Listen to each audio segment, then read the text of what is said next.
Join Tarsha on this journey to discover the rest. Go. Welcome to the Adoption Journey Podcast. I am your host, Tarsha Smith, and y'all, today is going to be real super different. You already know last weekend we went to the ATL and had our first Black Adoptee Meetup. And we are going to talk about it. But before we talk about it, I got some people in the building with me tonight. First, the co-host, the co-founder, all the things, the author of In Search of a Salve. Oh, wait a minute. A sex addiction memoir. Yeah, because you be saying the subtitle all the way. The author, Kathy Garland. Hello. Happy to be here. Next up, we have half of the podcast Fire Pit Conversation. Ronnie, Bobby, Ricky, and Mike. Ronnie Jacobs in the building. And last, but certainly not least, we have the host of Once an Orphan podcast, Jasmine Sally. Thank you so much for coming. And we're going to talk about last weekend, all the feels, all the things, because the people want to know what in the world happened, because they're looking at all of our pictures, all of our reels, and they're like, oh my God, what did I miss? So I'm going to start with, I'm going to ask Kathy this question because somebody asked us, how did we even get here? How did this even come to be? Kathy. So I think, first of all, I'm so happy to see y'all. It's crazy how you missed, like, I missed you all already. Right. And it's so I think I was thinking about this, and I think what happened is you and I were talking about people, like Black adoptees in general, and you were talking about Ronnie, and your brother's name is Aaron, right? Mm-hmm. Okay, so you're talking about Ronnie and Aaron, and one of them, like Ronnie lives in South Carolina, Aaron lives in Atlanta. We were talking about oh my God, what's her name in Nashville with the podcast? And she's from Chicago, Jennifer. Golston. So we're talking about her. She's in Nashville. And we're just like chopping it up about different Black adoptees. And I don't know which one of us said it, but it was kind of like, oh, like it would be cool if we could just all get together. Because like we're kind of close, right? So if we're talking about Nashville, South Carolina, right? And then it just kind of went from there. And I do remember you asking, you're like, well, what are we going to call it? I was like, Black Adoptees Meetup. Just call it what it is. But yeah, so it started there, like literally with just a conversation. So now, Ronnie. Yes. You see the post, Black Adoptee Meetup 2024, and your thoughts.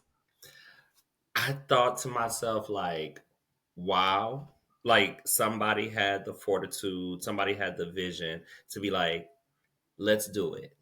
No matter how big, how small, how many, like, let's just put it out there. Let's do it. And then in Atlanta, I'm like, that's my other home. You know, I got my summer house in Atlanta. You know, I'm like, shoot, this is. I just thought, like, how cool of it to just have a group of collective people who are essentially strangers but family connected in this kind of different kind of family way. I was just like, I can't wait for it. So it was like, are we going? Of course. Like, it wasn't a question, wasn't a second thought. It was like, boom, it's in Atlanta, block that weekend off, going. So I was just really excited. Jasmine, same question. You saw the post. And I'm with Ronnie on this one. It was like, I didn't have any reason not to be here. I live here. I was like, I got to be there. Having met so many of you, you know, through social media and watching your stories and listening to your stories and knowing that we all share that commonality. Oddly, I was, recording a video today to put out, because what I said was that what you two did, Tasha and Kathy, was you didn't even bother to worry about money or time. You put your heart into something that was so meaningful to all of us. And it was just that thing that I see Ronnie on social media and see you two on social media, and then we meet. It instantly felt like family, like Yeah. we were like cousins. And while we are like, one thing my husband always says is that blood don't make you family, which we know as adoptees, right? But furthermore, to go past that, what I found was that we're really family. Like, we don't even know each other like the way we want to. We didn't grow up together or anything, but we're family. And for me, it was like Black Adoptee Meetup in Atlanta. I'm there. It was my birthday weekend. I was like, what a way to celebrate bringing in year 46. And I was just, I'm still over the moon. Right. Yeah. So, okay, so Kathy, because Yes. unfortunately I had not made it in town just yet, but you're outside. It's a whole nother podcast. And your red t-shirt and your red Pumas, and everybody's looking for the red t-shirt and the red Pumas. What was it like for you to be outside and start receiving everybody?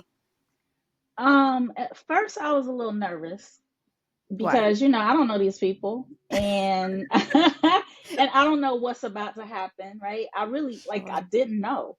But luckily, Dr. Sib was the first person to arrive, and I had already met her in Chicago in May when we did your live podcast. Mm-hmm. So that kind of brought it down a little bit because I felt like I already kind of knew her, and then we're like this, just gabbing, right?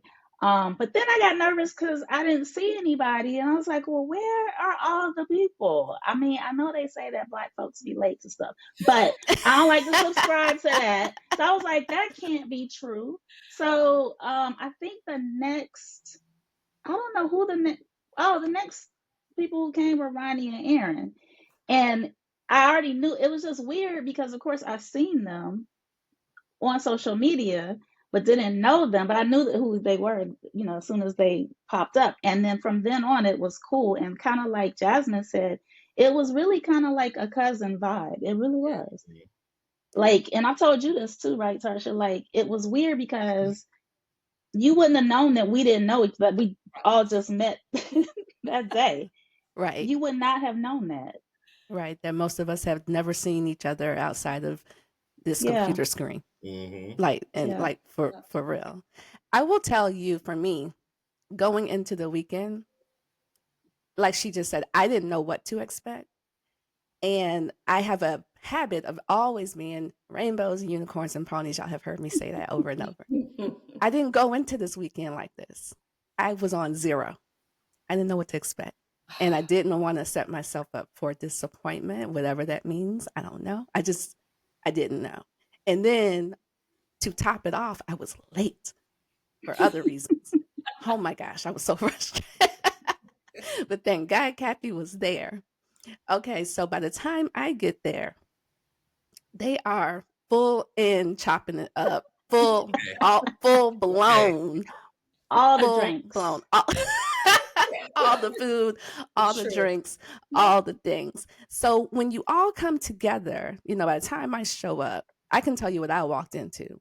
It was just like what you said, Jasmine. It was like I walked into a family reunion, people that I just hadn't seen in a while. Yeah.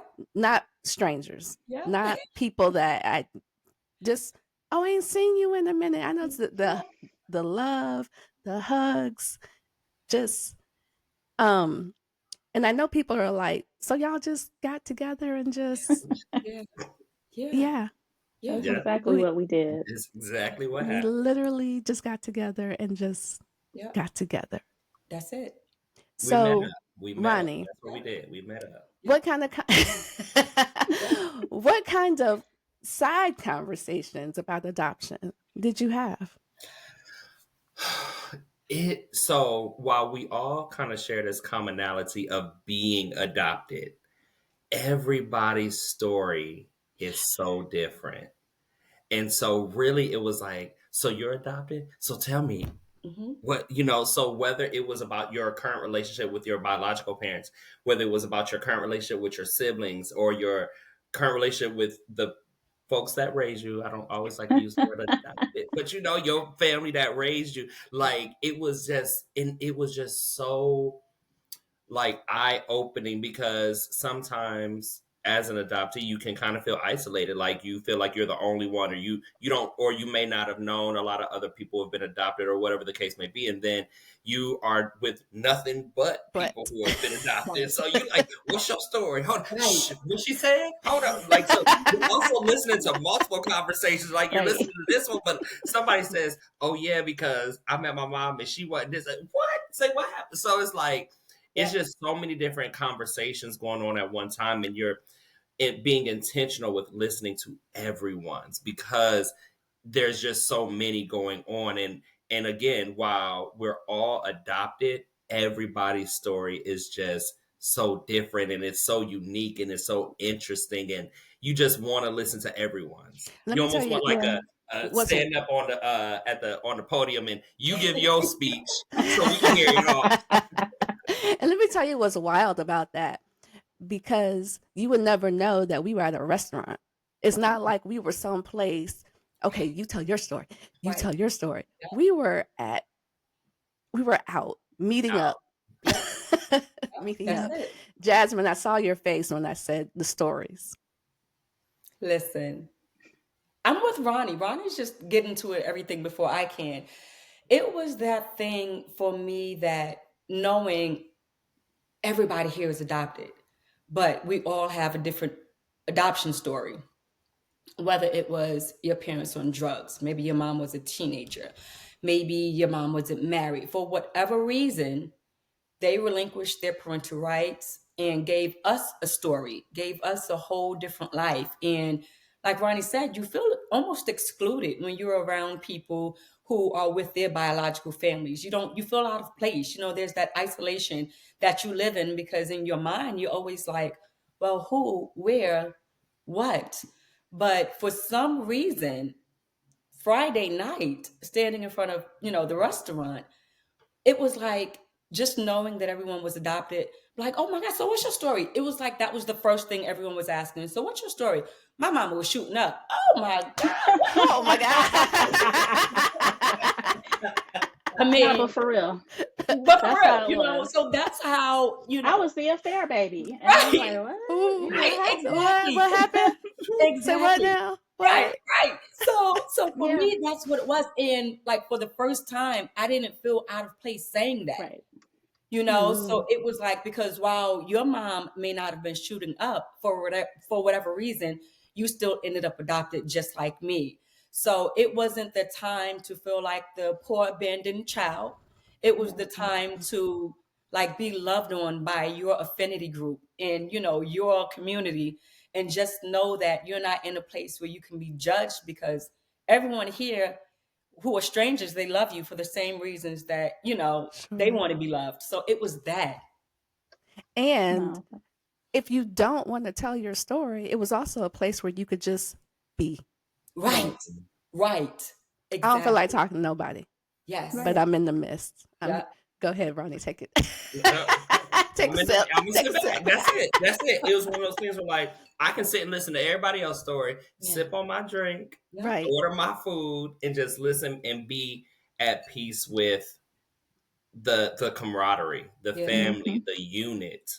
That affinity, Jasmine, I love when you said affinity group. Like, we always think of affinity group as like this professional thing or whatever the case may be, but like, this is an affinity group, and I think Mhm. that that's the best word that I would use to describe it, like a Yeah. safe space for people in a collective. Right. Exactly. Mm-hmm. It Yeah. was really a safe space. I Yeah. think Period. once we got past, hey, I'm Jasmine, like, where you from? Oh, I'm from, Long Island, but I live here now. So what's your story? It was like, that was the thing. And the transition was so smooth that no one felt like, like, I don't feel like talking about it. I mean, for the most part, everyone who greeted each other shared their story. We understood that part of adoption that only lives in us. And so because of that, it created that safe space and that comfort where you can just be like, girl, one of the adoptees was a mixed baby born to a same race couple. So it was that thing that even though, she didn't have a mom who was shooting up, it was like she still ended up adopted. Going back to the Right. shooting up. No, but that's important though that she keeps saying that, and I'm Yeah. gonna tell you why. Because Go so ahead, Kathy. two things, right? It's like we all. That's why you can just say that and be like, Right. and next, because we all know we came from some wild shit. So it's not like a surprise, right? It's Listen, expected. That's why we Right. adopted, because Right. something happened. Yep. And I'm gonna tell you, like, my favorite part actually, which is why I'm glad Jasmine is here, is she said something. She was telling her story. You said something, and then you was just like, I'm about to cuss. And the next two words was bullshit and fuckery. And I was like, oh, yep, because that Sorry. just describes it perfectly. And nobody batted an eye. It wasn't a big Nope. deal. Nope. I think like what the three of you have said is exactly right, right? It's like your whole life, well, this has been my experience. You might tell a friend or somebody like, oh, I'm adopted, and they kind of like, okay, Right. that's nice. Next. Right. Not, and there's no way you can explain like what that all means. Right. Like only people who have been adopted understand. And to be Black and adopted is like a totally different experience, just like it is for other groups, right? tell me, explain that, Kathy, because I've had people ask, well, what's so different? Tell me what's so Well, different about being Black and adopted. so for me, white people, shout out to white people. White people just kind of say stuff, right? And they tell it all. They tell it all. Like, and I don't know if you guys work You with any almost made white me people, spit out my tea. I just but you want you know to it's know. true. I They'll was be like, trying my to. name is Bob, and here's all my business, and here's all of my neighbor's business too, right? Right. Black people don't do that. No. In fact, we are taught not to do that. I was taught that whatever goes on in this house stays in this Stays in house, the and it house. don't matter what it is. Right. Yep. It does not matter. So that is like a cultural thing, right? Which is kind of traumatic in itself. But then when you add being adopted, so you mean I'm not supposed to go around and I'm not supposed to tell anybody this, or I'm just supposed to act like this is normal. Yep. So I think that that's part of it. That is very unique to Black people. That's a We are not telling huge. all the things. Yeah. That's huge. For reasons, because, like, to add to what you're saying, Kathy, we grew up. Now, keep in mind, if y'all haven't heard, my parents had 5 biological children. I was their first adoptee. So they had 5 together. They adopted 3, me being the first, fostered probably 40. So you would think in the home where I was, raised and, where adoption was normal, that we did talk about it. We did not talk about it at all whatsoever. Despite the amount of traffic of foster kids that came in and out of the home, it was still not the thing to talk about. And so, like you said, to be adopted, you already have questions in your head. But to not be able to talk about it, it adds a different layer of trauma to it, because now you have to hold this in. And what I learned is that that's part of the reason why so many other races and cultures and ethnicities live so much freer than us, because they are open. They're way more open than we are. Yeah. Why is it that I can't talk about my adoption? What is so crazy? And now I'm at this big age where I can talk about it. When it's like, it's like, oh shoot, so it is okay that I say I'm adopted? It's a whole new revelation that comes with that. And to your point, Kathy, it's like, you're adopted, you have questions, but you're Black, so you can't talk about it. So I'm Black and I'm adopted. I have questions, but I can't ask these questions because I'm not supposed to talk about it. But you live in this world and you're seeing people jump out of planes. Well, how is it that they can jump out of a plane, but I can't even say I'm adopted? Right. Which is also what made the Black Adoptee Meetup so important, right? So we out here living our free Black lives, adoptee lives in public, telling all these stories, and feeling, connected. That's why I Yeah. think that it was like doubly important. You've And just answered my next question, because I've also been asked, why just Black people? Why Go not? ahead, Why Ronnie. not? Go Why ahead, not? Ronnie. yeah, Why not? one That's of my y'all, one of question. y'all Why take that. Go ahead, Ronnie. Go ahead, Ronnie. The KKK don't invite Black folks. Oh. And Where's my tea? the Girls, come on, you bring me some tea? you know, the Holocaust survivors invite the Holocaust survivors and things. I just feel like what I feel like everybody want their group, but if Black people have a group, it's a problem. It's okay when they do it, but it's a problem when I do it. But the truth of the matter is, why not? The thing is, Black people, we have historically and genetically, we have the biggest hearts. We are empathetic, magnanimous people. Oh, And say that people word don't again. Right. magnanimous, big-hearted. We are those people. And what happens is when those big-hearted, kind-hearted, empathetic people decide this is for us. Yep. This is FUBU. This is for us, by us. People got a problem. Mm-hmm. So what I say, when people say, why only Black people? I say, why not? Right. I totally agree. Some things we should have. Some things it should be okay that if it's ours, because culturally we live different lives. That's like, walking into, like Ronnie said, a KKK meeting. Like, how come you guys won't invite us? Well, nigga, you ain't trying to really get hanged today. Let's just go ahead, Go on and get from here. So, we should be okay having some things that are ours. And it's almost like we can't have anything. So culturally, because we are different, we automatically knew how to greet each other. Right. Without even knowing Kathy, I'm like, right.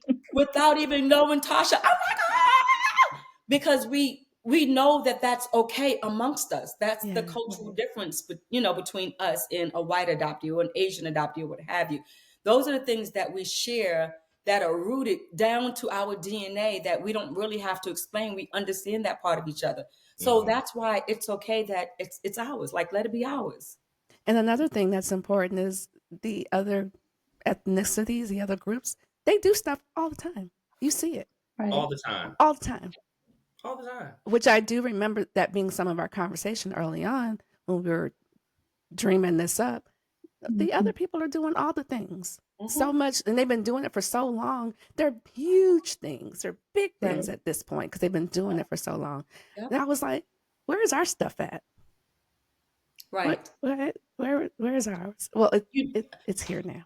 And the dopest part about it was that y'all sent out this notification in June. This was October. It was like y'all trying to go to Atlanta in October for the Black Adoptee Meetup, and Black adoptees were like, pull up, we there. Like, it was no question. Those who were here were supposed to be here. Supposed to be there.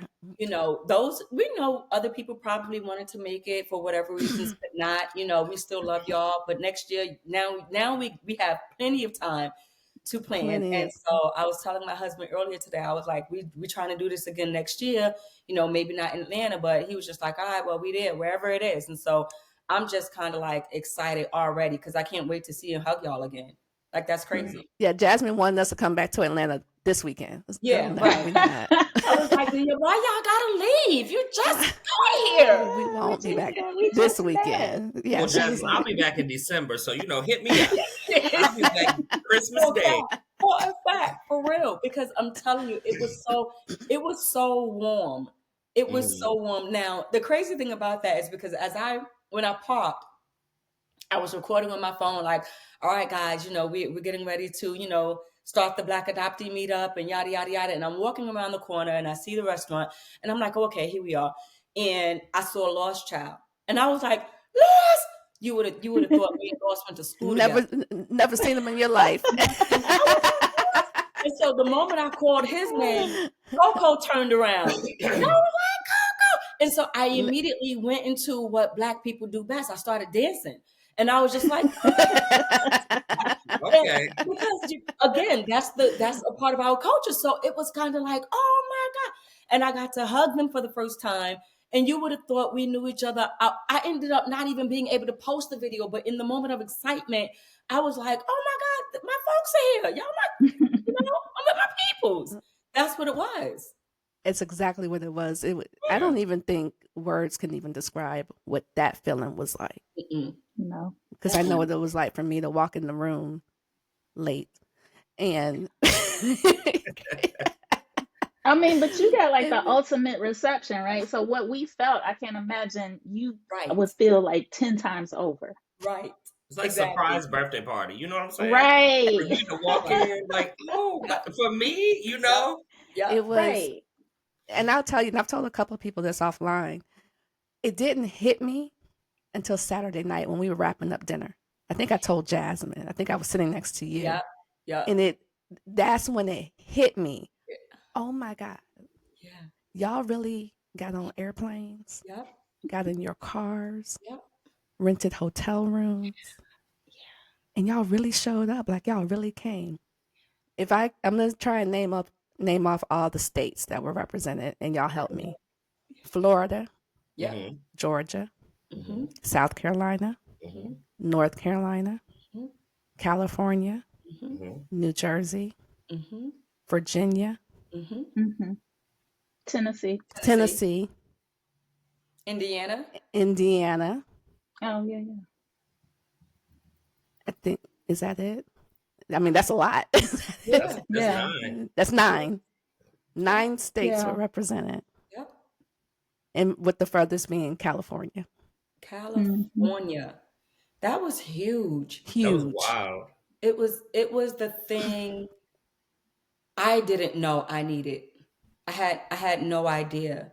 Like to grow up adopted and even be in a home with other adopted siblings and what foster kids, it was like the norm, even though we couldn't talk about it. But to be amongst y'all, it was like, oh snap, like I'm outside of my bubble and now I get to live out my reality of being Black and adopted, having never really openly shared my story and talked about it. It was like, oh, how did we get here? And to think it was June where you said, would you be in like whatever form you sent out? I was like, yep, registration, cool, I'm there. And to see everyone that you look at on social media show up, I was like, I mean, I know Friday night somebody was probably like, who's this girl hugging me? Who is she? Why are her arms around me? It was that thing, but I was so comfortable that I didn't even care. I was like, hey, you adopted girl, give me a hug. Right. I'll see you in a Right. minute. And it was on, you moved on to the next person. That was Mm-hmm. Right. it. Right. And even spouses that showed up. The spouses show, yo, the spouses, Yeah. the spouses showed up. And what I love, and this is my personal victory love, is that the Black men, my Yeah. brothers, came out to support their beautiful Black queens, Yep. and they Yeah. was Ronnie. on their side, and they wasn't Right. trying to Yes. overshadow, overcompensate. They wasn't trying to do too much. They mixed and mingled because you had to. Now wait, now who's adopted? Which one? Right. Oh, Right. you. Oh, but my wife adopted this. My wife right here. Like it was just such the support, the love, the camaraderie was just Yep. amazing. Like these men showed out like they almost like they had want to be adopted so that they could have come without. You know what I'm saying? They was like they was here. Yeah. Yeah. The real Absolutely. husbands of the adoptees for real. Yep. Real husband. Yep. Coming soon. Coming soon. And that's Apparently. when I saw Tasha, when I saw your husband post the video, giving his recap of the weekend, I was like, yo, in my mind, I'm like, to Kathy, your husband, Tasha, your husband, I'm like, the fact that y'all were there, and he was like, oh, I didn't have play a big part. Sir, you did. You absolutely played a big part. You were there to support your wife. You listened to her plans, her ideas. Y'all traveled. That took time, money. You sacrificed something to make sure your wife was able to, play this out. And you were there in support of 100%. You were on your podcast talking about the Adoption Journey podcast and giving a recap. Like, what's bigger than that? What's Right. what's bigger than that? And it's crazy because negative stuff spreads so quick. Oh Mhm. my God. When Mhm. Tamika done had a baby at 13 years old, we're gonna know that before Tamika get her girls back on. But we Okay. don't talk about the positive side of, you know what I'm Yeah. saying, of our lives. And because, word spreads so quickly, I was so thankful that your husband put that word out there because it was like, Yeah. so, and so thank you again to be period, your husband, Kathy, because they are a big part of it. All husbands were. Yeah. No, and they have to be special people too, which I think Ronnie is gonna find out to even be married to us, because we come with a whole lot. Yep. Yep. Ronnie's gonna find out. Like, A I'm whole gonna lot. find I out can't wait. real soon. So excited Real for that. soon. I Y'all stay cannot. tuned for season 4, Oh 5 my pin gosh. conversation. I cannot Oh my wait. That's gonna be Yes. so dope. So we're gonna segue, and on the count of 3, we're gonna tell the people where Black Adoptee Meetup 2025 is going to be. Drum roll. Ready? 1, 2, 3. Chicago!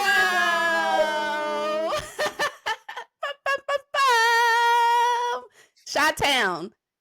We are coming. Black Adoptees Meetup 2025. October 10th and the 11th is coming to the Chi. Details coming forth, but save the date. Save the date, y'all. Start Save planning. the date. Start Start planning. planning. Start Save the saving. date. Details will be forthcoming. Y'all, Tasha and Kathy are serious about this thing, and just start planning. Start saving, even if you don't know it. Just start saving if you have to. Okay. Yeah, Remember because that you we got a have to- whole year. We just dropped the save the date a whole year in advance. So if And you you know don't it's come, gonna be even better because look at what we did in just 3 months. This is what I'm Okay. saying. Right. that part, Yeah, Right. that part. we're not playing with y'all. We're No. not No. at all. No. So in closing, let the people know what this weekend meant to you. And I'm gonna start with Ronnie.